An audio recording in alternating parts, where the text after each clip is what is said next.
Bueno, entonces aquí, cuando yo hablo de conductividad, pues es qué tanto me permite a mí conducir el elemento conductor. Pero entonces aparece la función recíproca, entonces, que es la resistividad, que es el inverso de la conductividad.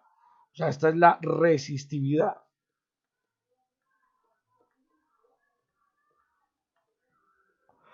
Entonces, la resistividad, vamos a colocarla aquí, entonces J es igual sigma, entonces va a ser 1/ρ por el campo eléctrico. Y entonces J como densidad de corriente, habíamos dicho que era la corriente que pasa por un área. Esto es igual a 1/ρ y el campo eléctrico en este tipo de conductores, digamos en un cilindro de esta manera, donde aquí pues yo coloco un voltaje, entonces aparece un campo eléctrico y sin pérdida de generalidad yo puedo decir que ese campo eléctrico es el voltaje que yo coloco dividido la longitud.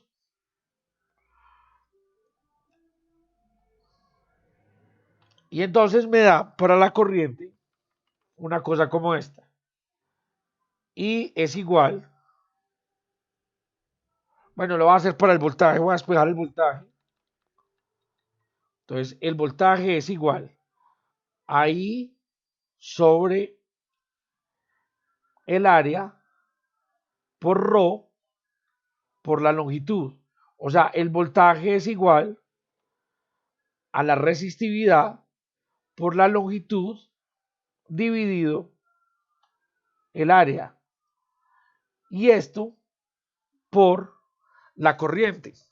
Si a este pedacito que tengo acá lo llamo la resistencia,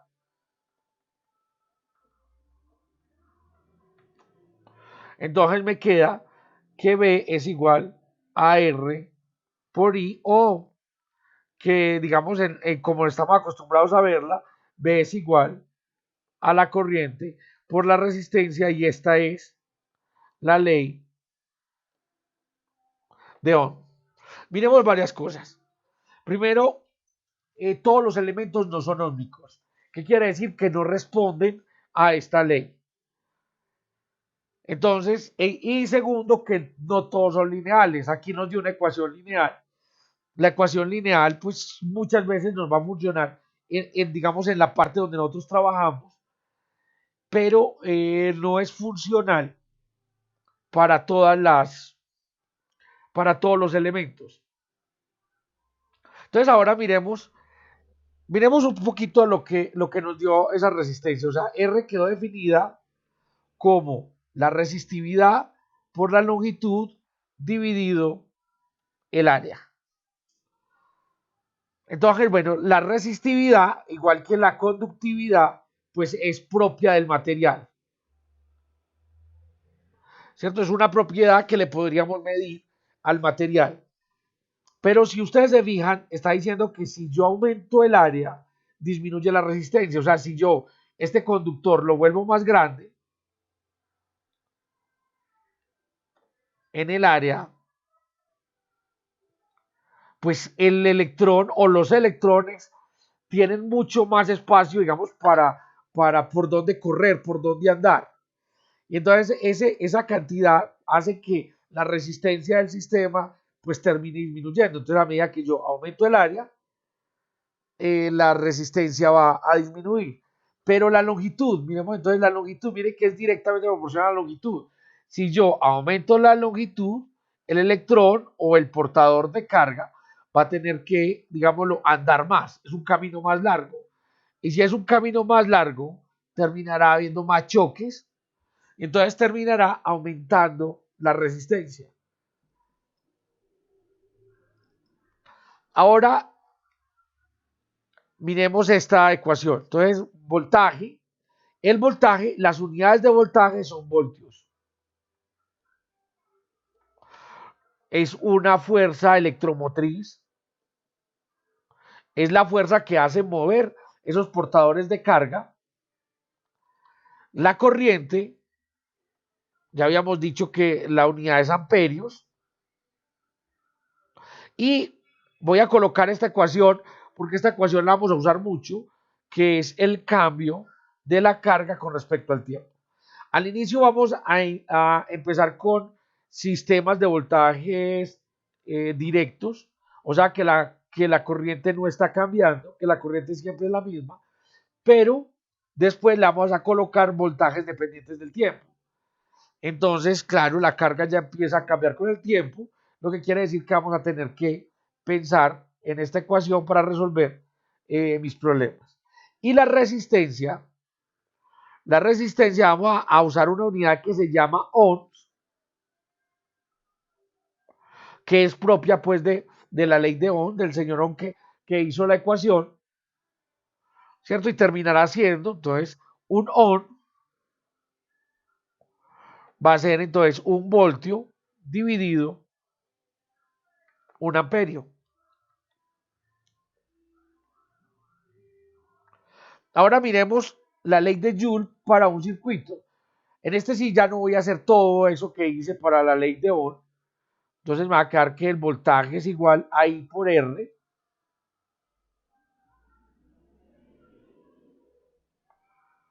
Y la ley de Joule, o sea, la potencia que disipa el elemento es igual a la corriente que pasa por el elemento por el voltaje que hay en el elemento. Esas dos ecuaciones son necesarias a la hora de yo diseñar un sistema. Cuando yo hablo de fuentes de voltaje directas, el muñequito, el, el símbolo que voy a usar es este. Cuando yo hablo de resistencia, por ahora el símbolo que voy a utilizar es este. Esto es una resistencia. Entonces, hay varias cosas que vamos a suponer.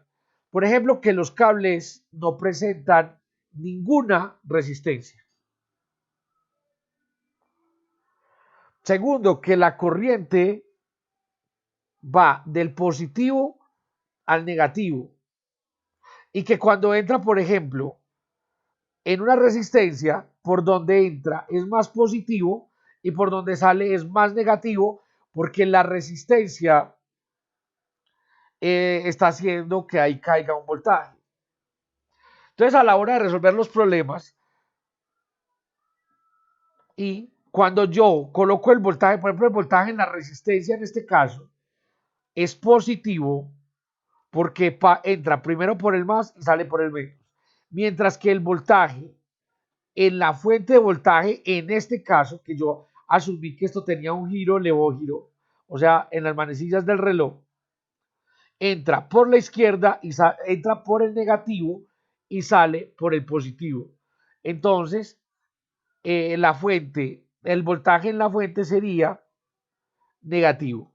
Eso es simplemente una convención, o sea, ustedes lo pueden tomar al contrario, pero nos enredamos a la hora de mirar pues los circuitos, porque yo lo pensaría de una manera y ustedes lo están pensando de forma contraria.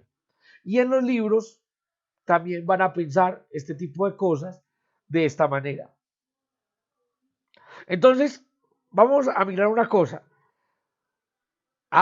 El profesor, con su necesidad, dice que usted tiene que diseñar una resistencia de tal manera que cuando le coloque, digamos, 20 voltios, deje pasar solamente un amperio. Un amperio es una cantidad de corriente muy grande. Un amperio. Entonces usted dice, ah, no, profesor, es muy fácil. Pues yo ya sé que por ley de Ohm, voltaje es igual a la corriente por la resistencia. Paso bajo la corriente, o sea, voltaje sobre corriente es igual a la resistencia. Y entonces les da que 20 voltios sobre un amperio es igual a la resistencia. Y entonces eso les da que 20 sobre un amperio es 20 voltios sobre un amperio es 20 ohmios. Entonces uno dice, ah, es una resistencia muy pequeña. Claro, va a poder que pasar mucha corriente. El problema es cuando yo vaya al mercado, y yo les diga allá en la cascada, les diga, bueno, yo quiero una resistencia de 20 ohmios.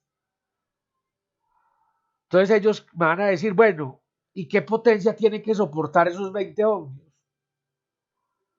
Entonces ya, ay, eso es, entonces vamos a calcular la potencia de esos 20 ohmios, ¿cierto? La potencia de esos 20 ohmios.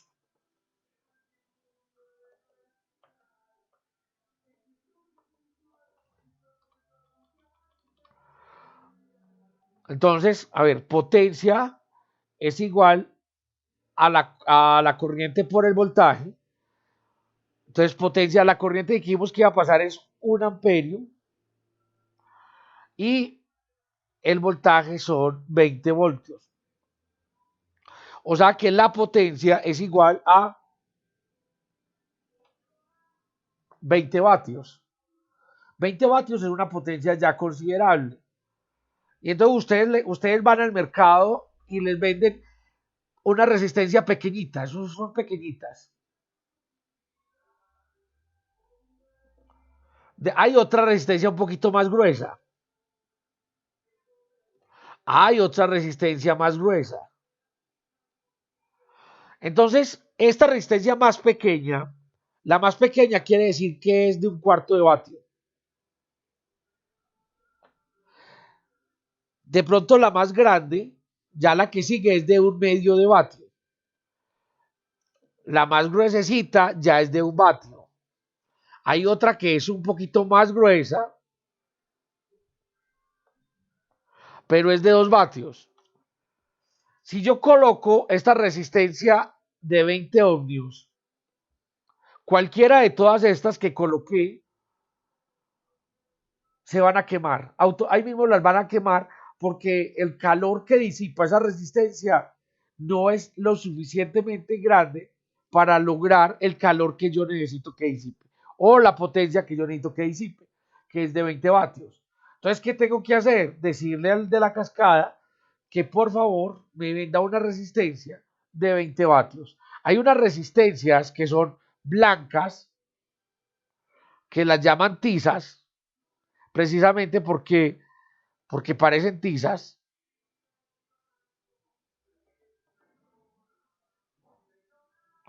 Y esas resistencias que no son de colores, aquí viene marcado el valor de la resistencia, o sea, 20 ohmios, y el valor de la potencia, por ejemplo, 20 vatios. ¿Qué pasa con esa de 20 vatios? Que no la deberíamos de colocar porque está muy al límite. Entonces deberíamos de colocar una de 30 vatios o tratar de mirar y reducir nuestro problema para poder diseñar algo que no esté tan cerquita del límite. Entonces aquí en la diapositiva, volvamos a la diapositiva, volvamos a la primera, si vuelve esto pues. Y en esa van a encontrar un círculo, llamémoslo el círculo policromático de la potencia y del voltaje y de la corriente y la resistencia. Miren que está la resistencia calculada para las otras tres variables. O sea, la resistencia del voltaje al cuadrado sobre la potencia o la potencia sobre la corriente al cuadrado o el voltaje sobre I. Realmente, pues con estas dos ecuaciones, voltaje igual a corriente por resistencia y potencia igual a corriente por voltaje, pues con esas vamos a obtener todo este círculo que tengo acá a la derecha. Estas son las que realmente me tengo que aprender. Yo no creo pues que ustedes a este nivel tengan problemas para despejar. Otra de las cosas que yo les decía que estamos suponiendo es que el alambre, este alambrito que conecta la resistencia, no tiene resistencia. O sea, la corriente que sale de aquí del más es la misma que llega aquí al más de la resistencia. Pues de alguna manera ustedes saben que eso es una mentira, pero es que comparado la resistencia del alambre a comparado la resistencia de la resistencia, pues esta corriente que pasa por el alambre es muy pequeña comparada a la resistencia o a la corriente que pasa por la resistencia. Entonces nos vamos a olvidar de los alambres. Otra cosa que vamos a suponer, y como nos olvidamos de los alambres, es que cuando yo tengo un circuito, por ejemplo de esta manera, entonces aquí viene una resistencia.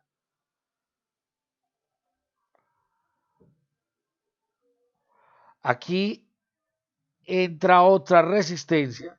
Y como para que lo veamos, voy a colocar otro punto aquí. Entra otra resistencia.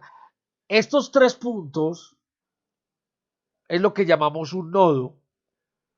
Y esos tres puntos están al mismo potencial. ¿Por qué están al mismo potencial? Porque como de aquí, de este punto a este punto, no hay resistencia, o sea, la corriente es la misma, entonces no hay por qué que aquí no tiene por qué haber un voltaje. Entonces, entre este punto y este punto no hay voltaje. Entonces, dibujar el circuito así como lo dibujé ahí y dibujarlo de esta manera, como lo hacen algunas veces los libros, como para ver que hay ahí un nodo, es lo mismo. O sea, el puntico es el mismo. ¿Sí? Ese es un punto, lo vamos a llamar un nodo. Y cuando yo tengo un circuito cerrado, sea por resistencias, tengo una resistencia aquí tengo otra resistencia, por ejemplo, aquí tengo otra, y aquí tengo el circuito cerrado, o sea, la corriente haría esto, eso lo vamos a llamar una malla. Hay mallas grandes, hay mallas pequeñas, ¿cierto? Cuando, por ejemplo, supongamos este circuito, yo tengo este voltaje, aquí más, aquí menos, tengo una resistencia, R1, tengo una resistencia R2,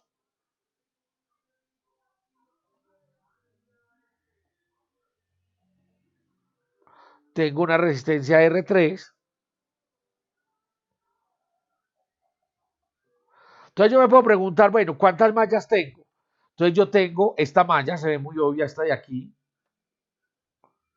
También tengo esta malla, ¿cierto? Entonces, y tengo la malla exterior. Si ustedes se fijan, por fuera hay otra malla, ¿cierto? Porque la corriente podría hacer esto. Entonces yo en ese circuito tengo tres mallas posibles. Cuando vayan a analizar el circuito, siempre se van a dar cuenta que las ecuaciones, por ejemplo, aquí tengo tres mallas. Entonces yo tendría la ecuación de la malla 1, yo tendría la ecuación de la malla 2, ahorita vamos a ver qué es eso y cómo se hace, y tendría la ecuación de la malla 3. Pero una de estas ecuaciones es redundante en las otras dos. ¿Cierto? Siempre me sale un número menos de ecuaciones que de mallas. Lo mismo va a pasar para los nodos. Vamos a mirar aquí cuántos nodos tengo. Ya tengo este nodo, porque la corriente entra aquí y se divide. Y tengo este otro nodo, porque la corriente viene acá y se, digámoslo así, se une. Realmente no lo sé, realmente tendría que hacer el circuito para mirar si eso pasa o no pasa de esa manera. Pero en ese caso, también tendría la ecuación del nodo 1 y tendría la ecuación del nodo 2. Siempre una ecuación se resume en las otras. O sea, siempre me sale n-1 y siempre me sale n-1. Cuando n es el número de mallas y n es el número de nodos. Pues eso es como para tenerlo en cuenta a la hora de hacer los cálculos. Vamos a trabajar con diferentes softwares para un circuito simple. Vamos a mirar cómo se resuelve un circuito simple, pero hay circuitos que son muy engorrosos, hay circuitos que son, digámoslo así, malucos, y entonces para eso existen los simuladores también. Muchachos, hay que ser prácticos. Seguramente que en este curso vamos a hacer circuiticos y seguramente que ahora pues y el parcial o la actividad será resolver un circuito simple. Pero cuando usted está en su vida de trabajo, cuando usted está en un experimento y necesita desarrollar un circuito, usted no se va a ponerle a hacer la matemática a todo esto o un circuito muy complicado, usted lo va a llevar directamente al simulador y el simulador con un OK va a resolver mi problema. ¿Cierto? Hay que ser prácticos. No nos podemos quedar siempre pues pensando de forma romántica y hacerlo todo, diga, todo a mano.